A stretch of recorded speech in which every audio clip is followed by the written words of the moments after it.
Today is February 20th, 2010. My name is Jerry Gill, and I'm visiting with Arthur Art Roberts in the home of Bob Adams in Dallas, Texas. This interview is for the O State Storage Project, which is part of the Oklahoma Oral History Research Program. And Art, appreciate you coming down and visiting with us. I know you drove up from Austin to hear this today, and we appreciate the coconut cream pie that you brought. My pleasure. Appreciate that. My pleasure. Art, I want to ask you, obviously a little bit about your family and some of the background, but first of all, I want to ask you a little bit about your personal life. Can you talk a little bit about where you grew up, your family and some of those things? Yes, I was raised in the oil fields of West Texas. In fact, was born in the small community of Pecos. My family lived in Fort Stockton, Texas, but 30 miles away in the town of Pecos is where the doctor was. So in 1942, I was born there. My grandmother,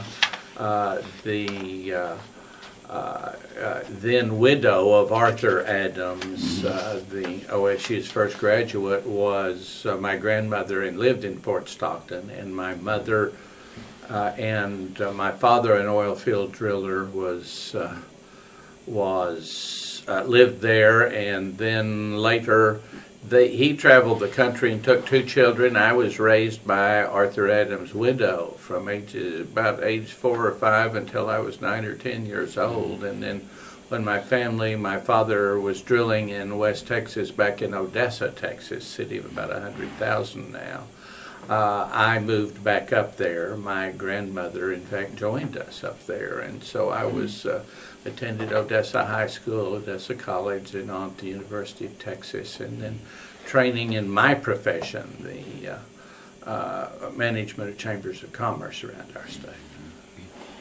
Back up just a little bit, actually. So you graduated from Odessa High School? Odessa High, 1960. Can you tell me about some of your activities when you were growing up, community activities, high school activities? Oh, I was very much, and I give my grandmother credit, because my grandmother, Arthur Adams' wife, was Olive Glazier Adams, a Kansas native, was a graduate of the University of Chicago.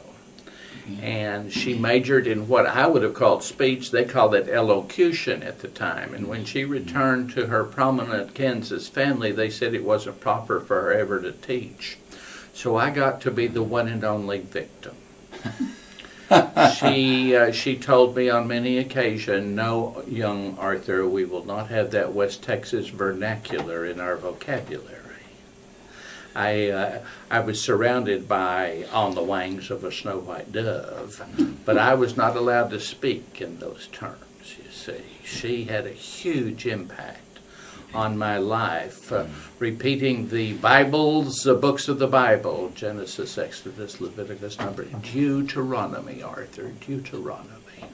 And it was a huge impact because I wound up in an industry where I speak a great deal. And so her influence and that of her husband before her, or with her, that I never met, had a huge impact on my life.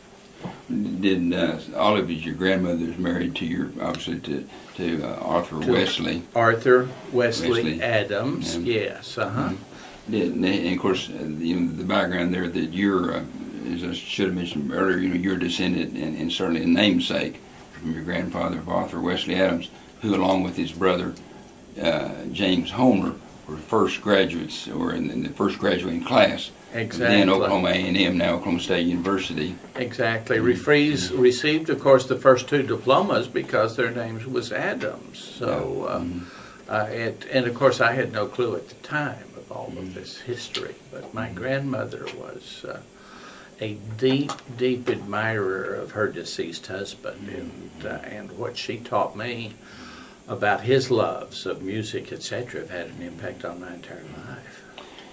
Or did she ever visit with you a little bit about her husband, your grandfather? Generally, only in his loves and preferences. I spent ages 4 or 5 until I was 9 years old in Fort Stockton, Texas, and I never heard anything played other than classical music and opera in that house. And she used to sit down and tell me about his love of that, dear love of that music. And she also tried to get me to learn how to eat Limburger cheese, which was his absolute favorite, and that one I never mastered. Good for you. Well, did she ever share, I mean, not that probably you'd have occasion maybe to remember, but did she ever talk about his college experiences at Oklahoma State? I'm embarrassed to say not much. She talked about his early business experiences, but I truly did not know, even when I was starting to decide where to go to college, that my granddad had gone to Oklahoma State. I had no clue.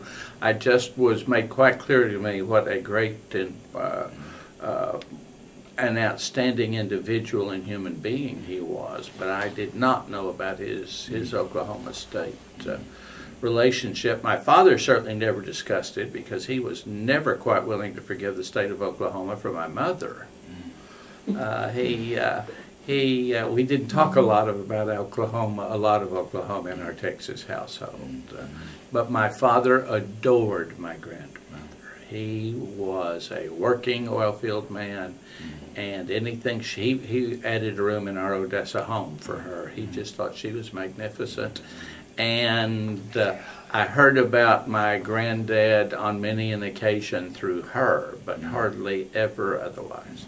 Is there a story about how they met, how they got together? My mother and father? Yes, sir. Oh, it's a wonderful story.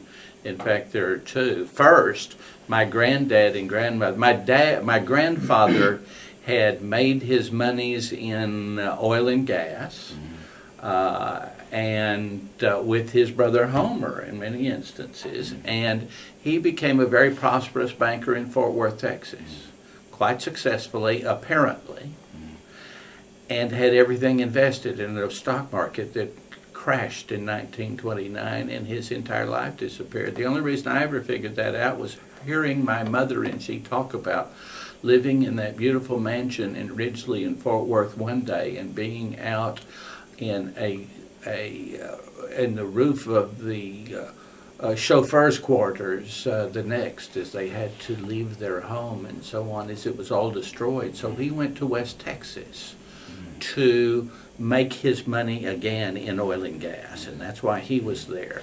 She met a driller, a young man named Donald Allen Roberts from Big Spring, Texas, my father. She met a driller, and my grandmother and grandfather forbade their marriage. They told my mother they could not marry that oil field young man, and my mother eloped with my father, upon which point they were immediately forgiven and he was brought into the household. And I'm going to tell a quick one on my dad because I know about it. I was telling my cousin about it. My father, Donald Allen Roberts, after, I was born after my granddad had died, so my grandmother was a huge influence on my life. And my father borrowed, you could build an entire house in the early 1940s for $4,000. And my father borrowed that money from my grandmother. And the house, our house, was built 2 blocks away from her home in Fort Stockton. And one day my mother went to my grandmother and said, "Nanny, Donald has not been home in 3 days." And she said, "Bring the children." And as we walked into the home, at least our legend has it, my grandmother said, "You will never see that man again as long as you live."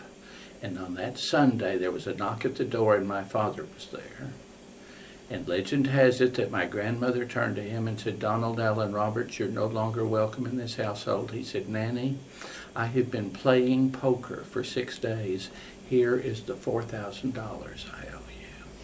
My grandmother, we are told, hugged him, said, "I love you, Donald, I love you. Your wife's in the bedroom."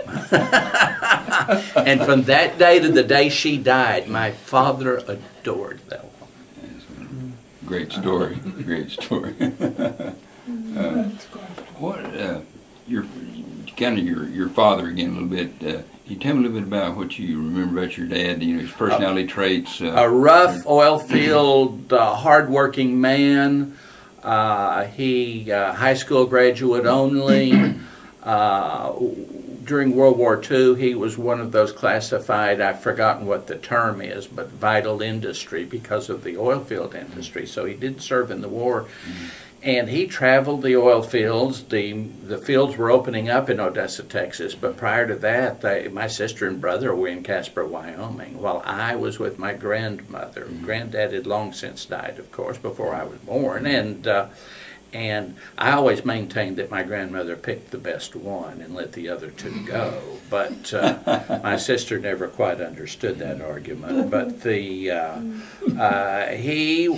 was a very hard-working driller. Eventually owned his own well servicing company in West Texas.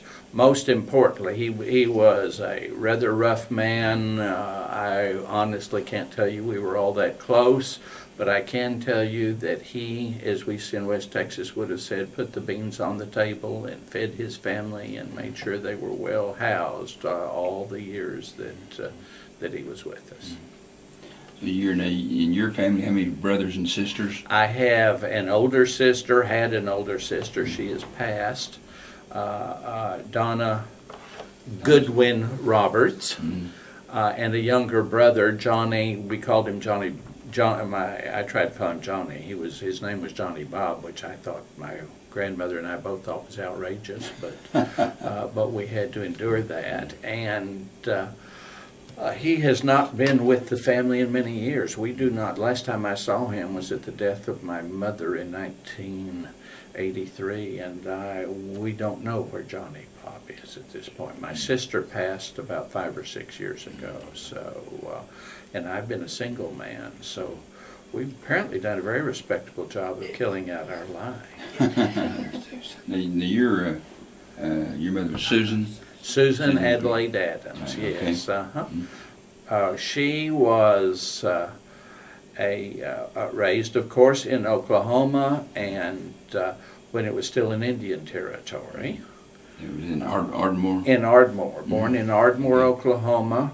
Attended but did not graduate from Oklahoma State. Her brothers, my uncles, Uncle Wesley graduated, and I'm not sure whether Rodney did or not, quite frankly, the other brother. There were 3 children of Arthur and Olive Adams, and then of course he married Olive Glazier, a lady from Kansas, who's from a rather prominent family there. Her father worked for the Santa Fe Railroad, and she was a very well-educated woman, and married this gentleman from Oklahoma. What kind of your relationship with your mother? Then can you talk a little bit about what you remember about her and her personality? Oh, quite close.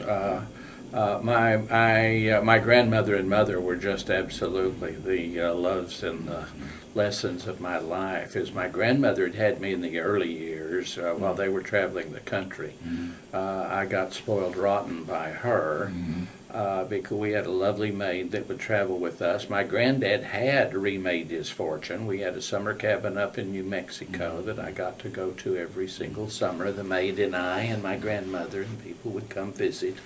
And my mother, I got to know much better after I returned at age 9, and she was a devotedly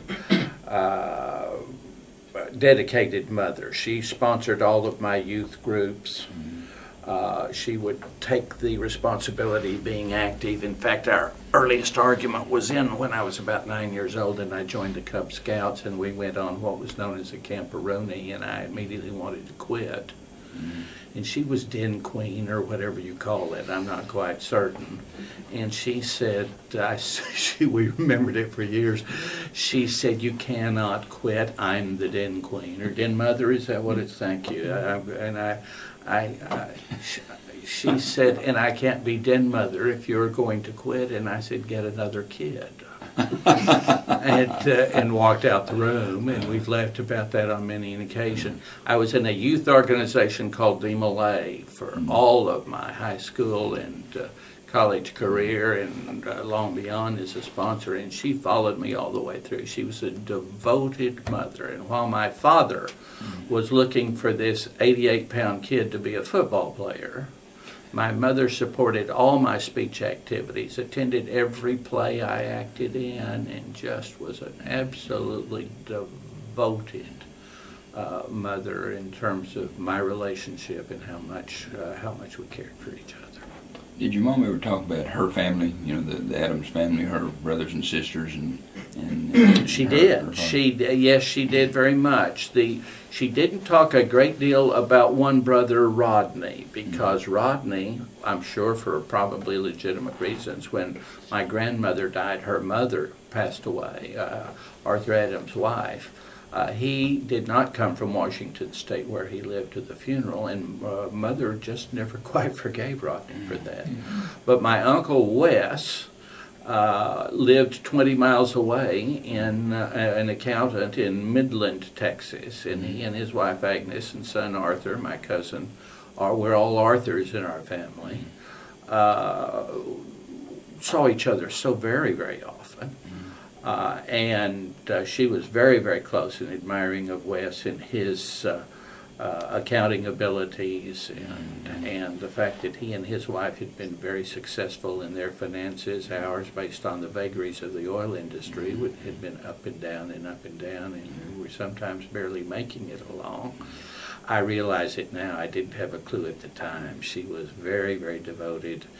And there wasn't a morning of my life that I didn't get a bowl of those Cheerios that I so disliked and come home for my Morton's pot pie. But she saved every penny she could, but she ran a marvelous household. She loved those Uncle Wes and that family. I hardly knew the other until many, many years later. But most respectfully, she adored her mother and father. She was the one, I'll be happy to tell the story when it's appropriate, that caused me to return my grandfather's original diploma to the university, because she understood what he had accomplished and I had no clue, and she made me make some promises that eventually became a reality. Well, I'd like to get into that. Let me lead into a couple of Sure. questions, though, Art, if we can. First of all, from your mother and from your grandmother, her mother, what stories did you hear about Arthur? What kind of person he was, about his career and his life, and what things did you learn about him from the stories they told you? And I'm not sure I've ever seen a picture of my grandfather that he was not in a coat and tie. Mm-hmm. He was considered to be a very, by both of them in their perspective, and they believed that he was considered by others to be a very dignified man. He was also an incredibly thoughtful man in terms of trying to help some friends who occasionally, in some of those very tough times, could not quite make it, and was very thoughtful of them and very giving. He was a lover of music, both classical and opera, as I suggested. Mother used to talk about the hours when the two brothers would flee the room, and he and she would eat that Limburger cheese and read books together. And his relationship with my grandmother was just a remarkable one, and she was a highly educated woman and worked so very, very hard with me to make sure that I understood the language, and in her perspective, at least pronounced it properly. Now, going back, you told the story a little bit about they met in Ardmore. Where did they meet? I have no clue. Okay. I do not know any, or nor do I recall any of the history of how or where they first met. I just do not know, Jerry. Okay. Fair enough. Okay. So now that kind of leading into your story about it, but I know you got re-engaged. We've had this conversation before about you really had sort of disengaged from the Adams family and the history of their association with the university. I truly was. I had no. As I was in Odessa, Texas, considering what university to go to, there was one 5-minute conversation saying, "We can get you an opportunity to attend Oklahoma State University if you'd like to go and get the same rate that students in Oklahoma pay if you want to do." I'd never asked why, and no one ever told me why. I knew nothing about that until I had already gone off to the University of Texas and gone through my career and in business, in fact. When Mother, acknowledging the fact she was getting a little older, and I'd already started my career managing a local chamber of commerce, but it was in a community called, it's pronounced La Mesa in West Texas, but it was within an hour's drive of where she lived in Odessa. And she called me there once and sat down with me and gave me all the history and the importance of what my grandfather had accomplished, what history put on his shoulders, and explained to me the location of a diploma. And where was it? It was, in fact, in a very large chest, and was very guarded with leather around it, all kinds of bedspreads and so on. But it was in a very special location, and papers over it and under it to make sure it was well kept. And she guarded it. But she had never given it to the university because she was very bitter about a previous experience. She added there, in that class of 6, there was an award given out called the Magruder Medal, which apparently, my impression is the valedictory medal, but it may have been for literature. I don't know which, frankly. But she gave that to the University of to Oklahoma State's University Library, and they lost it. She went to see it once and they could not produce it. And she was determined that she knew the importance of this diploma that she had, but she didn't trust Oklahoma State University. And a historian in your university named Bernard Chapman, B.B. Chapman. Yep. B.B. Chapman, who stayed in touch with our entire family for generations, and wrote our letters, long retired from the university, and in Florida I communicated with the man on so many occasions. And when he figured out that I had the chalice, the diploma, he just stayed in touch the whole time, because my mother made me a promise, asked me for a promise that I promised to her, and that was that I would not, she said, as the centennial of Oklahoma State approaches, this diploma is going to be very important and very valuable to them. And Mr. Chapman, I'm sure, will cause them to see with the light of that. She says this diploma is not to be returned to them until you get a specific agreement on how, a written agreement on how it will be handled and how it will be cared for and how people can access it, etc. And I made her bake awfully close to that bedside pledge, and we were able to keep that in 1996 when we presented that diploma at OSU as they were starting to celebrate their centennials. And then the thrill of my lifetime occurred 100 years to the day when my cousin Arthur and I went to the hour in, is it Old Main or Old Central? Old Central. In Old Central on the stage, 100 years to the hour when they graduated. They reproduced that ceremony, and a young man had memorized my grandfather's graduation speech, and I watched my granddad graduate from college. It was just a remarkable experience. I'll finally finish if you'll. I'll tell you a little bit about the rest of the story. Oh, I would love to know it. Thank you. The question: you were how old when your mother finally, your grandmother pulled you aside, or your mother, I'm sorry, and told you about your tie with Oklahoma State University? Why so long? Well, I'm afraid that's a mystery that I don't think Dan Brown can resolve. He's written some wonderful books, but it's one of the ancient mysteries, because no one has ever suggested to me why I was never told, or it was never discussed in the family. My grandmother never mentioned it in all those years. I have absolutely no clue why it was not discussed, and until my brother was gone, my sister was married and gone, and I was the one within a 60-mile drive, and I was chosen to guard that diploma until the time came and I got the agreement that she believed was so necessary.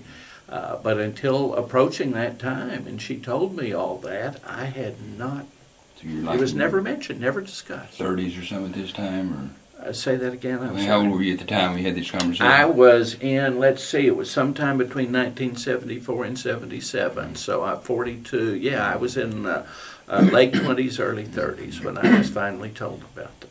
The interesting thing, just the reason I'm asking, is that Arthur supposedly, he was not supposedly, he was a past president of the former Student Association, now the Alumni Association Sure. in Oklahoma State. He come back for reunions occasionally, for homecomings. Was very proud of that tie, as was James Homer, his brother.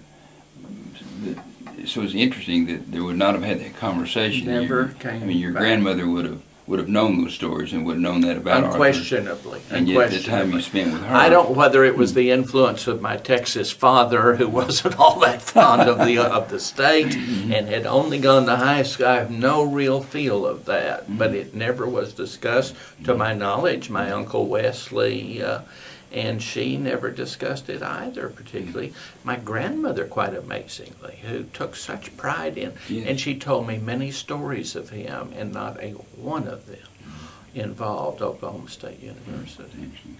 Well, speaking of the story she told about your dad, again, I've heard that he was very much a people person, was very entrepreneurial. What things do you, and I know you didn't know him personally, but through your mother and through your grandmother, what stories did you hear about Arthur Wesley, your grandfather? What do you remember? What they said about what did you pick up about him? Oh, I picked up that he was a colossally successful businessman, and that the disaster he faced only is the one that faced everybody in the nation faced. Apparently he was a very prominent banker in Fort Worth when their world collapsed around them, and he returned to that area he knew he was very good at in the oil and gas industry in a tiny little West Texas town. Everyone in Fort Stockton, Texas for years knew who Arthur Adams was when they knew I was his grandson, because he was so highly known. I met the postmaster, I met mayors, etc. This is the grandson of, and he was very, very highly regarded then. I think he was a civic leader who never sought office, but loved to be involved in the process, and very, very highly regarded, and a skilled people person, no question about that, based on that. But he also was one of the more civilized, if you pardon the pun, I guess, or use of the term, people in Fort Stockton, because he before me, I think, had to go into his home and close the door and play all that classical music and so on. I realized in Odessa, Texas, when I was being raised, I had graduated high school with friends that never in their life knew that I closed the door every night and played my classical music and my opera, because they said somebody get a rope, it just was not appropriate in that environment. That came from Granddad. My grandmother made sure that I knew a lot about my grandfather's likes and dislikes, and I think instilled a lot of them in me. I'm going to the opera tomorrow after this interview, and she and Arthur Adams are responsible for that fact.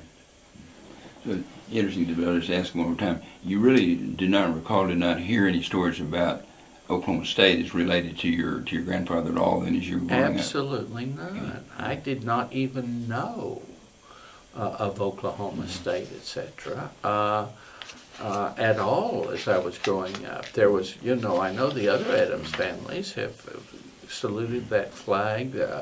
All of his brothers, etc., have so devotedly done so. And I don't think he turned his back on anything. I think he found himself in a foreign country in Texas where it just wasn't either an issue or a point of discussion. And one thing I was told about my granddad was that he was a remarkable pragmatist. Whatever the environment required, he would do and do well. And I think that was to be seen as just a hardworking Texan, and I think he worked to do that. Well, if you found out, you had the conversation with your mother and found out that tie, and then been to some family reunions, which I want to ask you about in a minute, has this been a source of pride for you to find out that your grandfather is in the first graduating class of the Big 12 University? It's a colossal point of pride, quite frankly. I was, and one of the most invigorating experiences of my life was to watch that young man on that stage stand and speak up. I remember my cousin, the other Arthur, sitting next to me when the young man each of the 6 graduates had somebody representing them giving their speech. And when Arthur the first spoke, and his was a little stuffy, my cousin turned and smiled and said, "Now I understand." He's always thought that of me. He's never said it before, but it's quite accurate. But the answer is through my mother. My grandmother sold me on Arthur Adams in terms of his cultural interests and his great feel of the world around him and all that she so dearly loved. And that I thought was spectacular. My mother sold me on him based on making me aware of the heritage I had received through his blood in terms of the Oklahoma State connection that had never been mentioned to me before. Amazing. Your mother, established fact, your grandmother never did, but your mother never talked about that either, and she surely would. She never did until it was time to make it clear to me, and I think, frankly, it was the Texas factor because, we're in the oil fields of West Texas, and the only issue in front of me, whether it was going to be Texas Tech or the University of Texas, those were the obvious alternatives, I thought. And they mentioned the name Oklahoma State without telling me why. I truly didn't know. I also have to admit that it's getting ready to leave high school, etc., and so on. I doubt that it would have made the least bit of difference in it, and so on. It only meant so much later.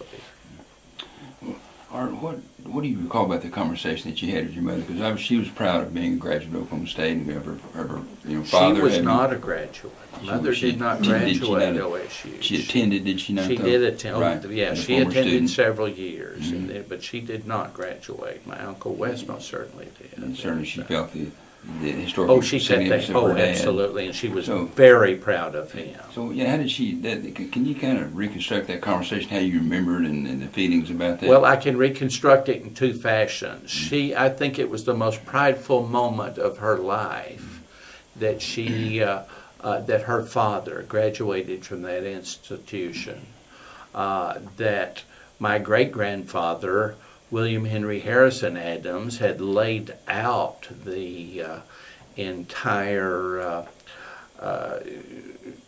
what's the word I'm looking for now? Plan. Surveyor, the plan, the survey plan for Stillwater, as he was a Confederate soldier who'd spent part of the war on Johnson's Island in the River Ohio, and went when they had the land rush and settled and laid out the surveyed the plan and designed it so I believe at least, that Adams Avenue doesn't end in the Adams family farm area accidentally. And she was very prideful of all of that, and she shared all of that, but most prideful of the fact that her father received the first diploma given out by that distinguished institution. And although it was in her later years that she shared that with me, and her disappointment in the way she believed the Magruder Medal was ignored by the university, Mr. Chapman so carried and reinforced her pride for so many years that I think it was the single most prideful moment of her life regarding that connection and what Granddad had managed to do. Arthur, I had heard from a previous interview that your great-grandfather Arthur actually made the run with his father, William H.H. Actually, he was at the age of about 13 or 14. William Henry Harrison. With William Henry, he actually made the run with him. The other 3 kids were in school, but he actually made the run. Well, that's a piece of information I've never heard. And if that's accurate, that's even more intriguing. It was quite interesting. There were 4 sons, and the decision was made that 2 would inherit the land, and the other 2 would be sent to the new university. And so Arthur and Homer went off to the university and were well aware, apparently, they would not inherit the family farm. And so it was a remarkable series of accomplishments, and to know that my great-grandfather was in the land rush and all of that and so on is just a tremendous heritage that I can't even envisage, frankly, but it is it's very remarkable. Mother was quite proud of all of that. I understood that Granddad was part of the rush. What sort of maybe closing some questions?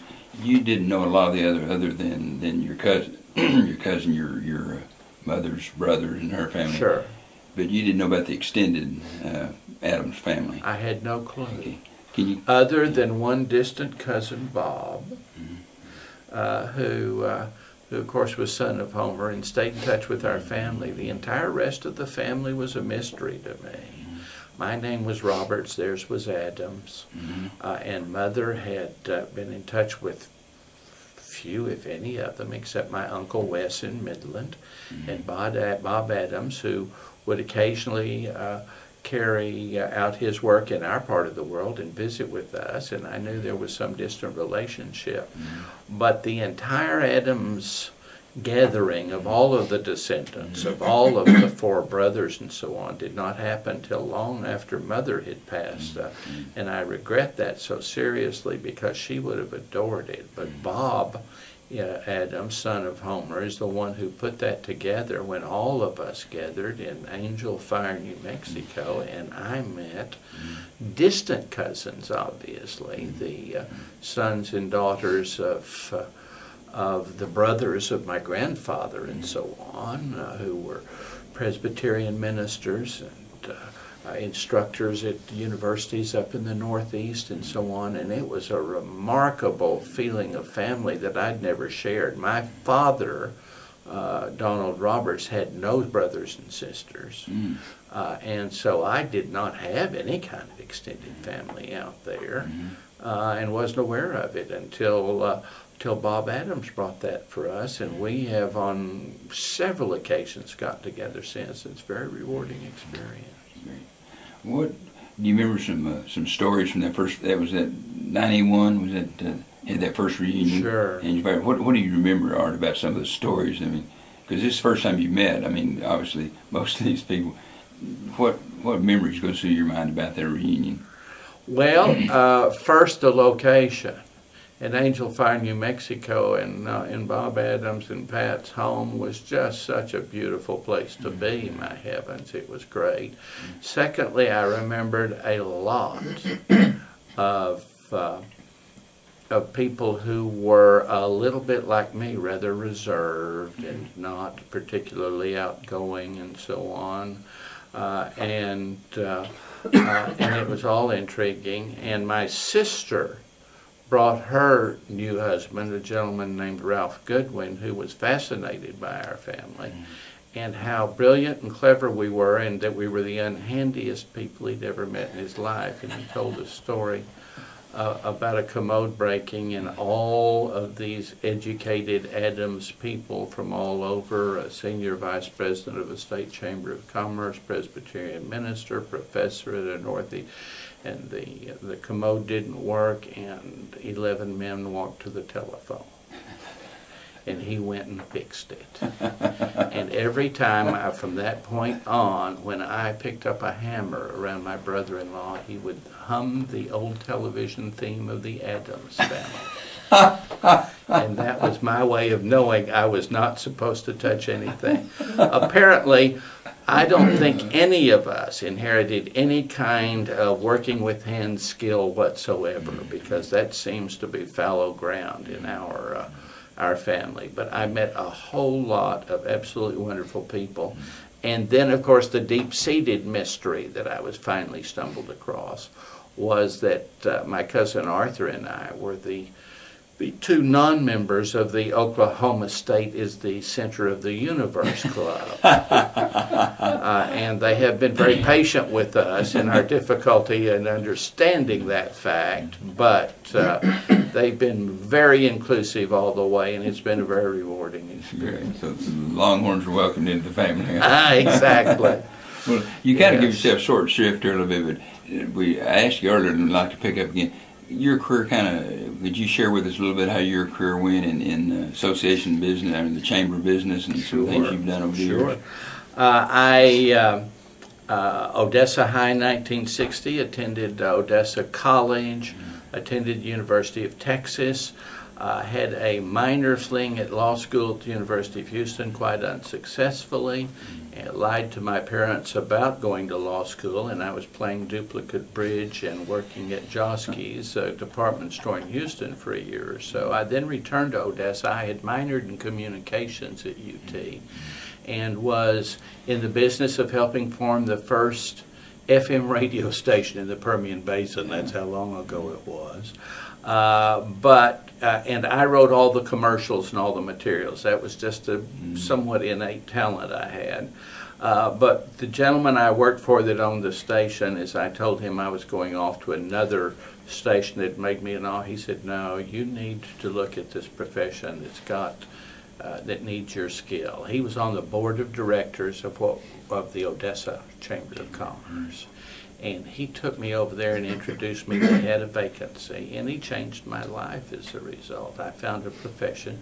I started on the staff of the Odessa Chamber of Commerce, served chambers of commerce over 21 years in Lamesa, Edinburgh, down in the Rio Grande Valley of Texas. Back to Odessa when the man who hired me retired. That had become a West Texas oil field city of 100,000 people, and I managed their Chamber of Commerce. Off to El Paso, city of about nearly 750,000 people, managing their chamber. As I left there, I went aboard the State Chamber of Commerce as it was being organized, and I've headed up the division since 1991 that works with the 638 chambers all over the U.S. I authored 2 books. I authored a book the U.S. Chamber used for 11 years to train chamber executives all over the United States, and then authored a second. It was designed for the people who manage chambers, and it was authored a second one for volunteers on how to become very effective in volunteer organizations. I have conducted 495 board training retreats for chambers only, and then many more for many other associations, and got the thrill of my lifetime. I spent a lot of time studying Egyptology personally. I'm just fascinated by it. And the U.S. State Department invited me to go to Cairo to form the first mortgage business association in that country, and I taught them how to do that and trained it. So it was a wonderful skill, and I give my grandmother Olive Adams more credit for that than any other human. She and my mother were huge factors, and then of course the visage of Granddad Arthur Adams has brought me all of my love of the arts and so on that wouldn't have been there otherwise.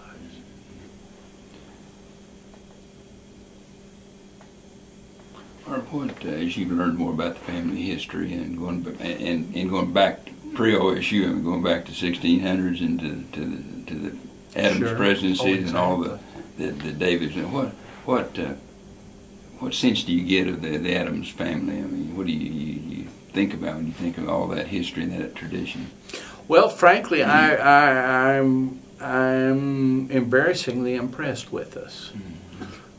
Because I think there have been some remarkable successes in our family. Some very, very successful business people, like my dear cousin, Uncle / Bob, and some tremendously impressive religious leaders, educators, etc. And although I think my brother-in-law was right, we could probably never be trusted with a screwdriver in our hands.